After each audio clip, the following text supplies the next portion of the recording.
राजस्थान में मुख्यमंत्री अशोक गहलोत फिर से अपने अंदाज में अपनी पुरानी हैसियत बनाए रखने की कोशिश में लगे हैं। कांग्रेस महासचिव केसी वेणुगोपाल ने कह दिया था कि राज्य के मुख्यमंत्री का फैसला 1-2 दिन में हो जाएगा, लेकिन अशोक गहलोत की रणनीति ने पूर्व सांसद राहुल गांधी से लेकर कांग्रेस अध्यक्ष सोनिया गांधी को यह संकेत दे दिया है कि वहीं प्रदेश के लिए अगले चुनाव को देखते हुए बेहतर मुखिया हो सकते हैं। मुख्यमंत्री बनने की महत्वाकांक्षा पाले सचिन पायलट के खेमे के पास भी आलाकमान की बात मानने के सिवा कोई चारा नहीं बचा है। दूसरी तरफ पार्टी अध्यक्ष के चुनाव की गहमा गहमी में फंसी कांग्रेस राजस्थान का मामला फिलहाल कुछ समय तक और टालने और वहां यथा स्थिति बनाए रखने के मूड में नजर आ रही है। एक चुनौती केसी वेणुगोपाल सरीखे नेताओं के लिए भी है, जिन्होंने बयान देकर कांग्रेस अध्यक्ष सोनिया गांधी और हाईकमान की तात्कालिक तौर पर छवि बचा ली थी। उनका ये बयान अशोक गहलोत के सोनिया गांधी के सामने माफीनामे और मुख्यमंत्री पद के फैसले की कमान भी सोनिया गांधी के हाथ में देने से जोड़कर देखा गया था। लेकिन सूचना है कि जयपुर पहुंचने के बाद से अशोक गहलोत ने न केवल अपनी छवि को मजबूती देने की अभियान में जुटे हैं, बल्कि अपनी मंशा को साकार रूप दे रहे हैं। अशोक गहलोत खेमे के एक मंत्री ने गहलोत के दिल्ली में होने के दौरान इस संवाददाता से फोन पर एक लाइन का मुहावरा इस्तेमाल किया था कि ना 9 मन तेल होगा और ना राधा नाचेगी। पायलट से कह दिए कि वो सपना देखना ना छोड़ें। सूत्रों ने एक बात और कही है जिसे सीधे तौर पर राहुल गांधी पर निशाने के तौर पर देखा गया है।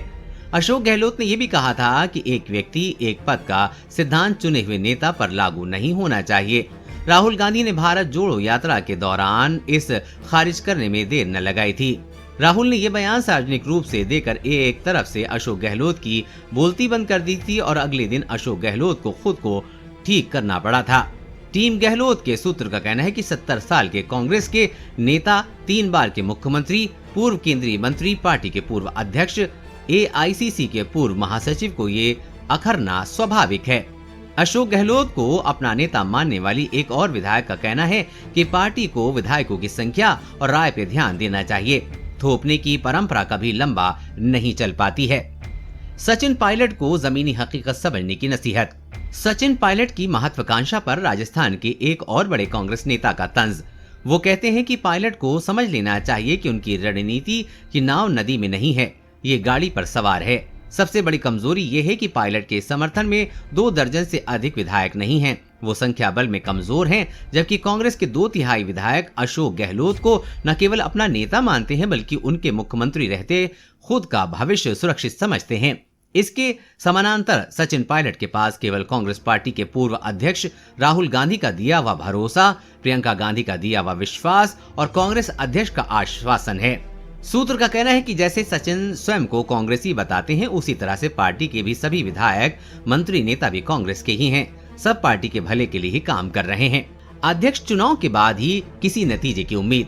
कांग्रेस अध्यक्ष सोनिया गांधी के वीटो लगाने के बाद ही राजस्थान की सत्ता में कोई बदलाव की उम्मीद दिखाई दे रही है।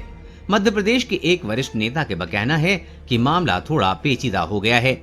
झुंझुनू के कांग्रेस के नेता का कहना है कि फिलहाल 19 अक्टूबर तक राजस्थान में मुख्यमंत्री के चेहरे के बदलाव की उम्मीद कम है। इसके बाद नए अध्यक्ष आ जाएंगे। नवंबर महीने से गुजरात में विधानसभा चुनाव की हलचल बढ़ जाएगी, इसलिए अब ये मामला थोड़ा खिसकना चाहिए। ये पूछने पर फिर दिल्ली के चाहने से कुछ होगा। सूत्र का कहना है कि हम सब कांग्रेस के नेता हैं, निष्ठा ही जब बात आएगी तो नेहरू गांधी परिवार की जगह कोई नहीं ले सकता, लेकिन अभी नहीं कह सकता कि आगे क्या होगा। देश और दुनिया की हर अपडेट पाने के लिए चैनल को सब्सक्राइब करें।